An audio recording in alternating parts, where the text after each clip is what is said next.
कल्पना कीजिए, आप किसी ऐसे इंसान के सामने बैठे हैं जिस पर आपको भरोसा है। आप उससे एक बहुत सिंपल सवाल पूछते हैं, तुम कल वहाँ गए थे? वह कहता है नहीं, लेकिन जवाब देते समय वह आपकी आंखों में नहीं दिखता। उसके हाथ थोड़े हिलते हैं, वह बार बार अपना चेहरा छूता है और अचानक आपको लगता है ये झूठ बोल रहा है। लेकिन अगर मैं आपसे कहूँ कि इन साइन में से कोई भी अकेले यह साबित नहीं करता कि सामने वाला झूठ बोल रहा है, तो यहीं से शुरू होती है असल लाई डिटेक्शन साइकोलॉजी। क्योंकि झूठ पकड़ना शर्लॉक होल्म्स बनने जैसा नहीं है। कोई एक ऐसा यूनिवर्सल सिग्नल नहीं है जो इंसान के माथे पर लिख दे, मैं झूठ बोल रहा हूँ। रिसर्च ने बार बार दिखाया है कि केवल बॉडी लैंग्वेज देखकर इंसान झूठ और सच में फर्क करने में बहुत अच्छा नहीं होता। तो फिर सवाल है, अगर आंखें, हाथ और पोस्चर भरोसेमंद लाई डिटेक्टर नहीं है तो झूठ पकड़ा कैसे जाए? यही साइकोलॉजी इंटरेस्टिंग हो जाती है। हमने फिल्मों में यह बार बार देखा है। पुलिस ऑफिसर पूछता है, सच बोल रहे हो? क्योंकि व्यक्ति आंखें नीचे कर लेता है और ऑडियंस सोचती है पकड़ा गया। लेकिन वास्तविक साइकोलॉजी इतनी सिंपल नहीं है। कुछ लोग नेचुरली कम आई कांटेक्ट करते हैं, कुछ लोग एंजाइटी में आई कांटेक्ट अवॉइड करते हैं, कुछ कल्चर्स में लगातार आई कांटेक्ट करना अनकंफर्टेबल माना जाता है। और सबसे इंटरेस्टिंग बात, कई बार झूठ बोलने वाला व्यक्ति जानबूझकर बहुत ज़्यादा आई कांटेक्ट भी कर सकता है, क्योंकि उसे पता है कि लोग आई कांटेक्ट को ऑनेस्टली से जोड़ते हैं। रिसर्च में आई कांटेक्ट अवॉइडेंस को रिसेप्शन का रिलेबल यूनिवर्सल इंडिकेटर नहीं पाया गया। इसलिए अगली बार कोई आपकी आंखों में ना देखे, तुरंत फैसला मत कीजिए ये झूठ बोल रहा है, बस ऑब्जर्व कीजिए। अब आते हैं एक बहुत इम्पोर्टेंट साइकोलॉजिकल कॉन्सेप्ट पर। हर इंसान का एक समान बिहेवियर पैटर्न होता है। कोई बात करते समय हाथ बहुत हिलाता है, कोई बिल्कुल शांत रहता है, कोई जल्दी बोलता है, कोई धीरे, कोई आई कांटेक्ट ज़्यादा करता है, कोई कम। इसलिए सवाल यह नहीं होना चाहिए क्या यह व्यक्ति नर्वस है, बल्कि सवाल होना चाहिए क्या यह व्यक्ति अपनी सामान्य अवस्था की तुलना में अचानक अलग व्यवहार कर रहा है।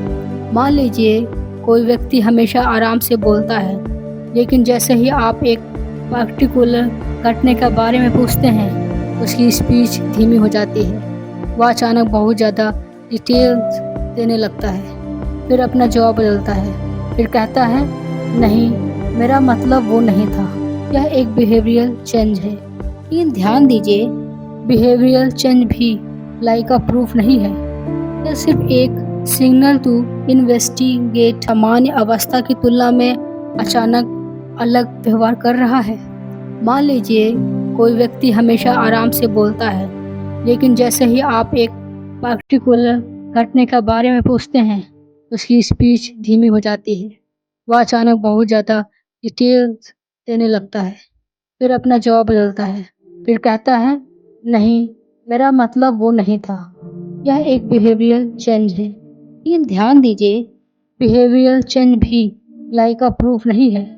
यह सिर्फ एक सिग्नल टू इन्वेस्टिगेट फर्दर है, क्योंकि एंजाइटी, एम्बैरेसमेंट, फियर या अनकंफर्टेबल मेमोरी भी वही रिएक्शन पैदा कर सकती है। अब आता है उस कॉन्सेप्ट पर जो इस पूरे टॉपिक को इंटरेस्टिंग बनाता है, कॉग्निटिव थॉट।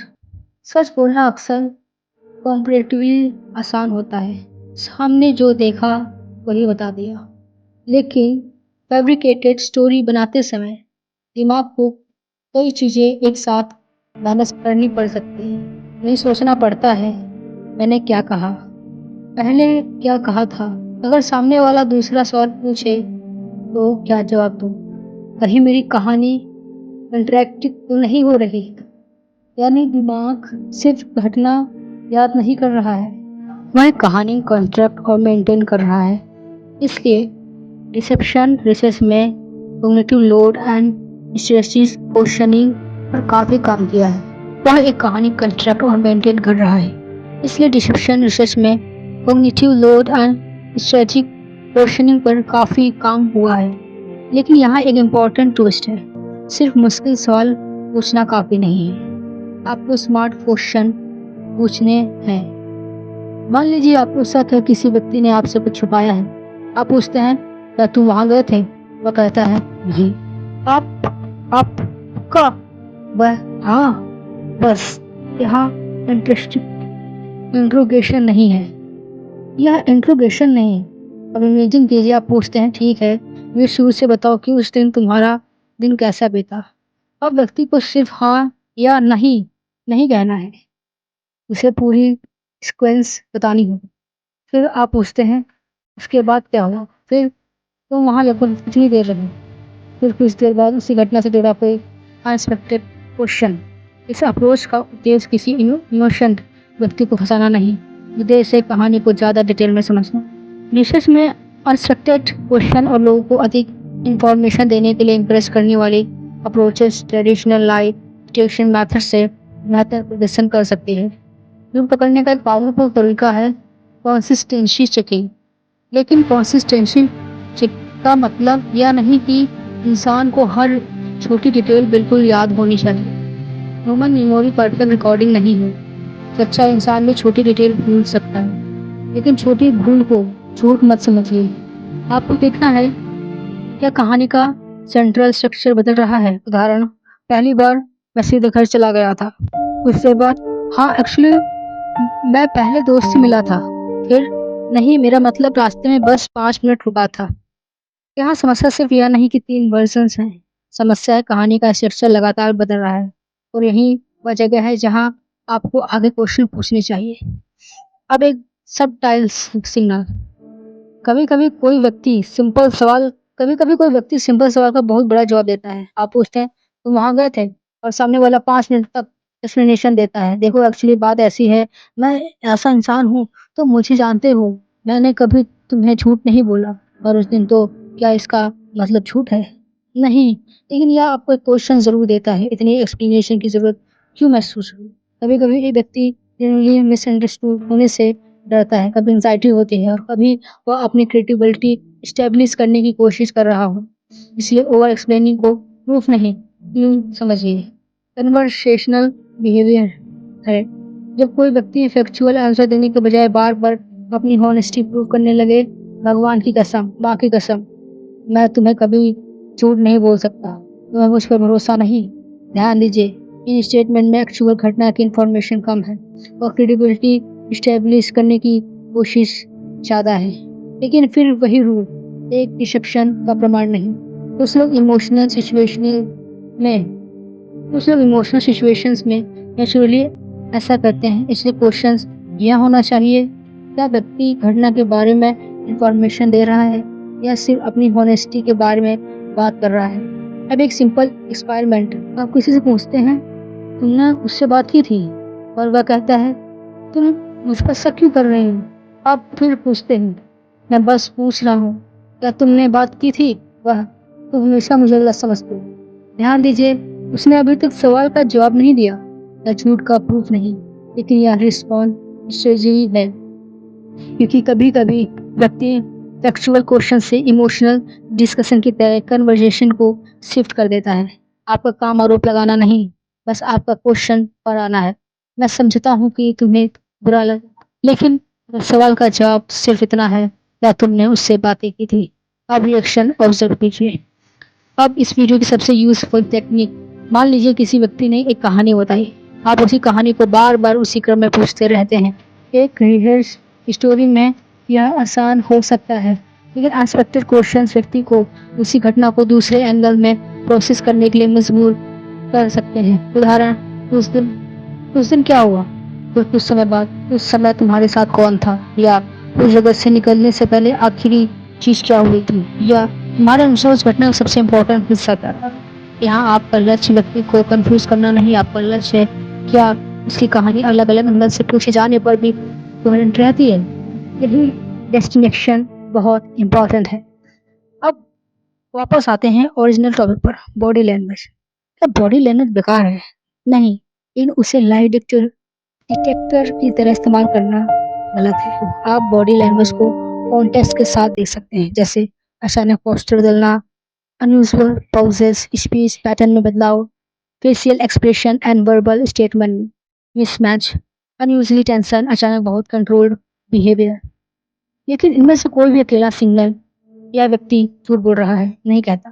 रिसर्च रिव्यू में रिसेप्शन के साथ कोई ऐसा यूनिवर्सल फेशियल या बॉडी मूवमेंट पैटर्न नहीं मिला जो हर सिचुएशन सिग्नल की पूरी पैटर्न देखे।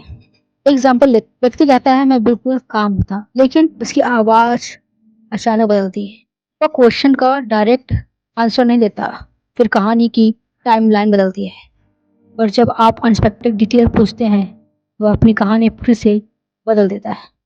अब आपके पास सिर्फ एक बॉडी लैंग्वेज सिग्नल नहीं है, आपके पास मल्टीपल बिहेवियर और वर्बल इनकॉन्सिस्टेंसीज हैं।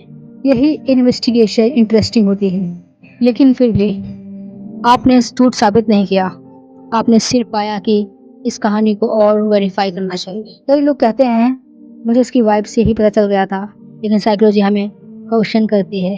रिसर्च में लोगों की रिसेप्शन डिटेक्शन एबिलिटी आमतौर पर बहुत इंप्रेसिव नहीं पाई गई। एक बड़े मेटा एनालिसिस में एवरेज एक्यूरेसी लगभग 54% थी। मतलब हम अक्सर कॉन्फिडेंट होते हैं, लेकिन कॉन्फिडेंस और एक्यूरेसी एक ही चीज नहीं है। आपको किसी व्यक्ति पर शक होता है और फिर आपका दिमाग उसी शक को सपोर्ट करने वाले पर सिग्नल का नोटिस करने लगता है। उसे ब्रॉडली कन्फर्मेशन बियस के पर्सपेक्टिव से समझा जा सकता है।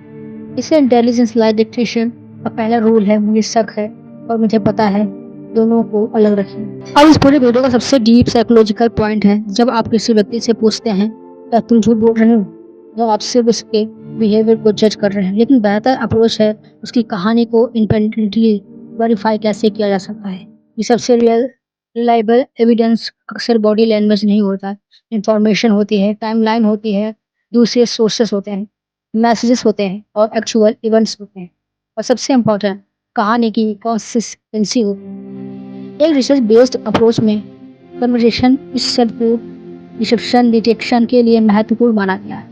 एक एयरपोर्ट सिक्योरिटी स्टडी में कन्वर्सेशन बेस्ड स्क्रीनिंग ने traditional suspicious body language approach से बेहतर प्रदर्शन किया। इसलिए अच्छा लाई डिटेक्टर वही नहीं, सबसे ज़्यादा लोगों पर शक।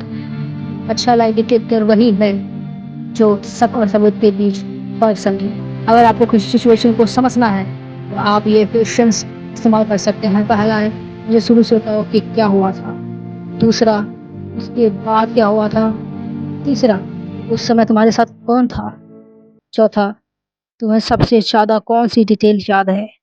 पांचवा, अगर मैं उस घटना को दूसरे एंगल से पूछूं तो तुम मुझसे कैसे एक्सप्लेन करोगे। छठा है तुमने पहले एक्स कहा था, अब वाई कह रहे हो, क्या तुम क्लियरिफाई कर सकते हो।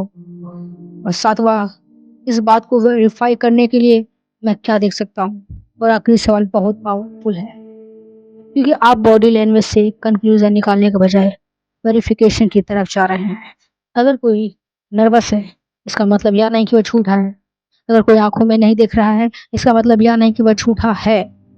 अगर कोई बहुत ज़्यादा बोल रहा है, इसका मतलब भी नहीं है कि वह झूठा है।